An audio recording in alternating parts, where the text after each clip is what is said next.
जय हिंद दोस्तों। आज मैं किशोर कुमार और आप देख रहे हैं किशोर टेक सपोर्ट चैनल। और मैं ये बताना चाहता हूँ बिहार के लोगों को कि बिहार में विकास क्यों नहीं हो रहा है। हमारे देश में बिहार का लोग सबसे ज्यादा पलायन क्यों करते हैं। सारा जानकारी आपको यूट्यूब के जरिए न्यूज के जरिए मिल जाता है। इसका सॉल्यूशन कभी निकला है? और कोई भी सरकार ये दावा करता है, चाहे प्रशांत किशोर का हो, चाहे जेडीयू का, चाहे आरजेडी का, किसी भी सरकार में जिम्मेदार सब हिस्सा आती है। और सबसे ज्यादा इसमें गरीबों का खून पीता है। ये आप लोगों को पता है। बिहार में 10% आबादी अमीरी है, 90% आबादी गरीबी रेखा से नीचे। क्यों? 10% आबादी में बताए इसमें कौन कौन सा है। एक है नेता, दूसरा अधिकारी, और दूसरा किसान माफिया, और चौथा बिजनेसमैन। 4 ही लोग यहाँ का बिहार में अमीर है। नहीं तो बिहार में बाकी लोग पलायन करने के लिए मजबूर है। क्यों? हमारे बिहार में इंडस्ट्रियल क्यों नहीं लगा था? वो आपको भी पता है। अब दुनिया बाढ़ का ढिकरा छोड़ देगा, ताकि बिहार में बाढ़ वगैरह आ जाता है तो उससे सॉल्यूशन होता है। अरे भाई, जो रहने के बाद भी हम उसको, जो इंडस्ट्रियल लाने के बाद भी उसको बंद किया गया है, तो जो था हमारे पास उसको हम बेच दिए। हमको तो इस चीजों को शर्म आना चाहिए। आजादी के 80 साल बाद, 1 साल बाकी है, ये नहीं बोला 80 साल हुआ, 1 साल बाकी है और 6 महीने ही बाकी रहे। आजादी के 80 साल बाद भी अगर हमारे बिहार के लोग दूसरे स्टेट में पलायन करने के लिए मजबूर है, मजदूरी का काम नहीं मिले, तो बिहार में क्या हो सकता है। और जो दुनिया का सबसे बड़ा हम जीडीपी है भारत का, चौथे नंबर पर है, वो एक गरीब राज्य है बिहार। उसमें पलायन करने के लिए लोग, वो भी आजादी से पहले। आजादी के बाद 80 साल में 2 पीढ़ी गुजर जाता है। आदमी का एक जन्म से लेकर और मृत्यु तक 80 साल का उम्र होता है। 80 से 85, जो भी 90, कभी ज्यादा भी हो सकता है, कम भी हो सकता है। उस समय तक भी हम बिहार को हम नहीं ले आगे ले गए। इसका जिम्मेदार सब लोग हैं, ये नहीं किसी पक्ष और विपक्ष का। ये बिहार का लोगों को सोचना चाहिए। आज हम किसी पार्टी को झंडा लेकर 200, 100, 1000 में झंडा लेकर दिखाते हैं, वो नहीं सोचता है हमारे बच्चे का पीढ़ी क्या हो सकता है। वोट के अब किसी को दीजिए और अपने अधिकार के लिए दीजिए। ये मैं बोल रहा हूँ, आज भी बोलूंगा, सब हर एक दिन बोलूंगा। 80 साल दोस्तों, 80 साल को बिहार का बहुत विकास हो सकता था।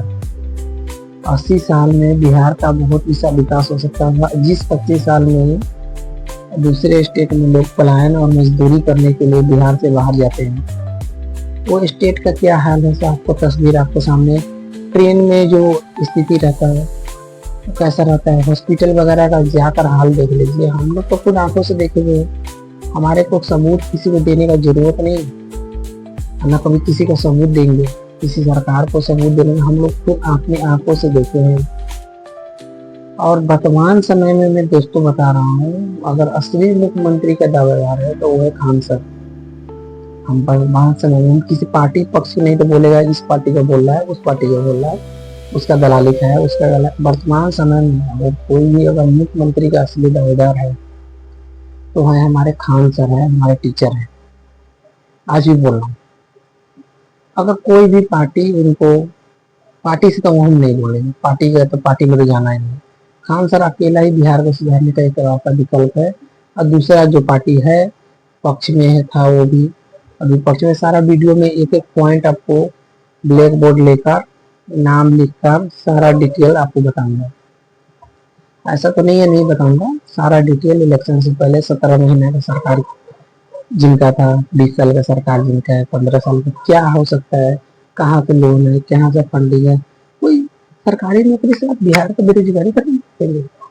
14 करोड़ आबादी में, आप दोस्तों 14 करोड़ आबादी का सोचिए। 14 करोड़ आबादी में आप 1 से 2 लाख 5 लाख जो भी है नौकरी देकर बिहार का सोल्यूशन निकाल सकते हैं? कभी नहीं, कोई भी सरकार नहीं निकाल सकते। लिख कर दे सकता हूँ बस। हाँ, प्राइवेट सेक्टर में आप करेंगे तब ये हो। और प्राइवेट सेक्टर का तरकीब मैं एक बताऊंगा, वीडियो बनाकर बताऊंगा कैसे करना है। ये अभी तक कोई सरकार फॉलो नहीं किया। क्यों किए नहीं किया? क्योंकि बिहार के लोगों गरीब का भविष्य क्या होता है? 15 से 20 हजार का नौकरी किया, 15 से 20 हजार का काम किया, 15 से 20 हजार का काम किया, उसके दूसरे स्टेट में जाकर काम किया, वहाँ का रूम रेंट हो गया, खर्चा हो गया, सारा कुछ और बचा क्या? 5 से 7 हजार 10 हजार जो भी बच गया। उसके बच्चे अगर घर पर वहाँ पर रह रहा है तो ना वो बच्चा घर पर पढ़ पाएगा और ना जहाँ रहते वहाँ पर पढ़ रहा है, क्योंकि हर एक 2 महीने में काम चेंज होता रहेगा। इधर भागेगा, उधर भागेगा, इधर है दूसरे स्टेट में जाते, दूसरे घर में रहते हैं। बहुत ऐसा परेशानी है जो हम जमीनी हकीकत हम लोग देख रहे हैं। किसी भी पलायन करने वाला है बच्चा 100 में से कोई ही निकला होगा, नहीं तो नहीं निकलता है। और जो भी अगर जो घर पे बची है तो घर पर एजुकेशन नहीं है, तो मजबूरी में जाना पड़ता है। हम किसी हम आज़ादी के बाद ऐसा क्या हमारा देश भारत में आज़ादी के बाद ऐसा क्या है कि हम बिहार को एक स्टेट को नहीं बदल पाए? ये हमारे लिए शर्म की बात है। चाहे केंद्र सरकार हो, राज्य सरकार हो, सेंट्रल सरकार हो, और कोई भी हो, विदेश मंत्री हो, कोई भी हो, हम एक राज्य को सुधार नहीं पाए। और आज जाति जाति के नाम पे, राष्ट्र के नाम पे, अरे आप लोग सुधारिए। नहीं तो ये नहीं समझो, नहीं नहीं है कि किसी पार्टी के लिए झंडा उठाते हैं, ये गलत है आपके लिए। पार्टी के झंडा नहीं उठाना है। कोई पार्टी पैसा दो तो ले लो उसको, एक नहीं ज्यादा ले लो। हम तो चाहते हैं आप ही का लूट कर ले गया है। लूट लो अधिकार, अपना अधिकार के लिए। इजराइल को देखो, एक छोटा सा देश है। हम दुनिया को वो सारे देश को चाहेगा तो घुटने पर लाते। उसके पास टेक्नोलॉजी हर एक कुछ है। चाइना को देखो, हमारे से जीडीपी में भारत से आगे है। क्या हम बिहार में नहीं ला सकते उसका? क्योंकि हमारे बिहार में तो स्किल्ड लेबर का जरूरत है, हार्डवेयर का जरूरत है। तो क्या हम नहीं कर सकते? जाति के नाम पर लगाएंगे और वही करेंगे। अब कितने लोगों को बुरा लग जाएगा। हम देखिए, हम किसी भी पक्ष को नहीं बोलते हैं, न विपक्ष को बोलते हैं, हमको कोई मतलब नहीं। हम एक खान साहब का स्टूडेंट है, उससे शिक्षा लिए हुए है, आज उसके लिए जान हाजिर है, कोई दिक्कत नहीं है। खान सर के लिए हम है, और जो भी है खान सर का फंडिंग हम लोग करने के लिए तैयार है। जब भी हॉस्पिटल खोले, हम एक हेल्थ व्यवस्था को भी नहीं सुधार सकते हैं दोस्तों। ये देखिए हमारे लिए कितना दुखद बात है।